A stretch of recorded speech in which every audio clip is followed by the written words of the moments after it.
فکشفنا بہ من ضر، اور جس تکلیف میں ہم نے اسے مبتلا کیا تھا اس سے عافیت عطا کر دی.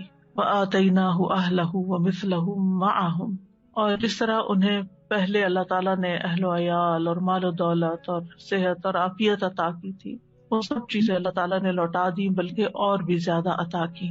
اور دنیا کی نعمتوں کے ساتھ اس صبر پر آخرت کے بڑے اجر و ثواب کا بھی وعدہ کیا. اللہ تعالیٰ نے ایک دوسرے مقام پر ایوب علیہ السلام کے صبر کی تعریف کی ہے. انا وجدناہ صابرا نعم العبد انہ اواب، بے شک ہم نے اسے صابر پایا. اللہ نے گواہی دے دی کہ وہ صبر کرنے والے تھے. ہم صبر بھی کرتے ہیں تو بعض اوقات ایسی تکلیف میں ہوتے ہیں کہ سوچتے ہیں پتہ نہیں یہ بھی صبر ہے یا نہیں، یعنی ہمارا صبر بھی صبر ہے یا نہیں، اس میں بھی ڈاؤٹ ہو جاتا ہے. تو اللہ سبحانہ وتعالیٰ نے ان کے صبر کو مان لیا کہ صابر ہیں. نعم العبد، کتنا اچھا بندہ. تو اس سے پتہ چلتا ہے کہ صبر کرنے والا، غم سے گزرنے والا جب صبر کرتا ہے تو اللہ تعالیٰ کا محبوب بن جاتا ہے. اور ساتھ ہی یقیناً وہ بہت رجوع کرنے والا تھا. یعنی اس کا یہ مطلب نہیں کہ پہلی دفعہ وہ دعا کر رہے تھے یا پہلی دفعہ وہ رب کی طرف انہوں نے رغبت کی تھی اتنے سال کی بیماری گزار کر، اور پہلے انہوں نے کبھی نہیں پکارا تھا.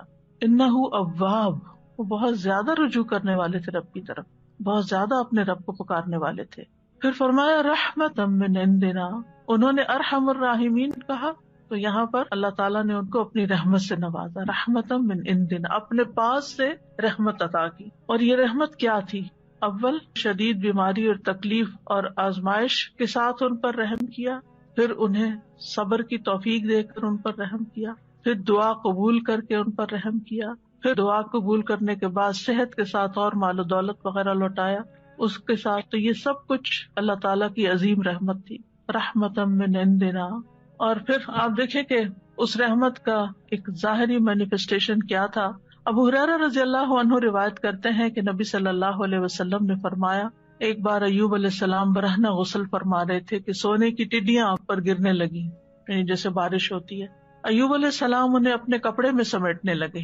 ان کے رب نے انہیں پکارا کہ اے ایوب، کیا میں نے تمہیں اس چیز سے بے نیاز نہیں کر دیا جسے تم دیکھ رہے ہو؟ یعنی مجھے معلوم ہے کہ تمہارے دل میں اس کی کوئی لالچ نہیں، کوئی رغبت نہیں، تمہیں اس کی ضرورت نہیں، تمہارے پاس اللہ نے پہلے سے ہی بہت کچھ عطا کر دیا ہے، تو تم پھر کیوں یہ سمیٹ رہے ہو؟ ایوب علیہ السلام نے جواب دیا، ہاں تیری بزرگی کی قسم، لیکن تیری برکت سے میرے لیے بے نیازی کیسے ممکن ہے، یعنی اس سے میں بے نیاز نہیں ہو سکتا.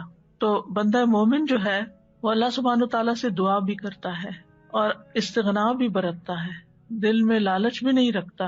لیکن اگر اللہ تعالیٰ کی طرف سے بن مانگے اس تک کوئی نعمت پہنچتی ہے تو اس کو اللہ کی رحمت سمجھتا ہے، برکت سمجھتا ہے، اور اس سے تکبر کرتے ہوئے بے نیازی نہیں برتتا یا ایسا زہد اور ایسا تکشف ظاہر نہیں کرتا کہ لے جاؤ اس کو، اٹھا لو اس کو، مجھے نہیں چاہیے، مجھے کیا کرنا ہے، میرے پاس آلریڈی بہت کچھ ہے، ایسا رویہ اختیار نہیں کرتا. یہ بھی شکر گزاری کا ہی ایک انداز ہوتا ہے.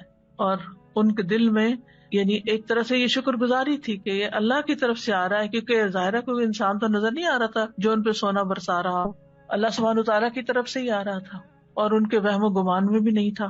اور جو چیز کسی لالچ اور کسی حرص کے بغیر انسان کے پاس آتی ہے تو اسے اللہ سبحانہ تعالیٰ کی ایک نعمت سمجھ کر شکر گزار ہونا چاہیے بندے کو. وَذِكْرَىٰ لِلْعَابِدِينَ، اور عبادت گزاروں کے لیے ایک نصیحت ہے اس واقعے میں. یعنی عموماً جو عبادت گزار لوگ ہوتے ہیں اگر ان کی دعا قبول نہ ہو تو بعض اوقات وہ مایوس ہونے لگتے ہیں، اتنی دعا کی پھر کچھ نہیں ہوا. یا پھر یہ کہ بعض اوقات عبادت کی وجہ سے شیطان دل میں ایک عجیب سا خیال ڈال دیتا ہے کہ تم تو بہت نیک ہو اور تمہارا دنیا سے کیا تعلق، اور انسان صرف دنیا کو کریٹیسائز ہی کرتا رہے اور دنیا کو برا بھلا ہی کہتا رہے. تو ایسا نہیں ہے، یعنی عبادت اور اللہ کی نعمت دونوں جمع بھی ہو سکتی ہیں، جیسے ایوب علیہ السلام پر جمع ہوئی تھی کہ وہ عبادت گزار تھے، اواب تھے، بہت زیادہ اپنے رب کو پکارتے تھے، اس کی طرف رجوع کرتے تھے. اور اواب جو ہوتا ہے صرف دعا نہیں کرتا بلکہ نماز اور دیگر نیک اعمال کے ساتھ اپنے رب کی طرف رجوع کرتا ہے.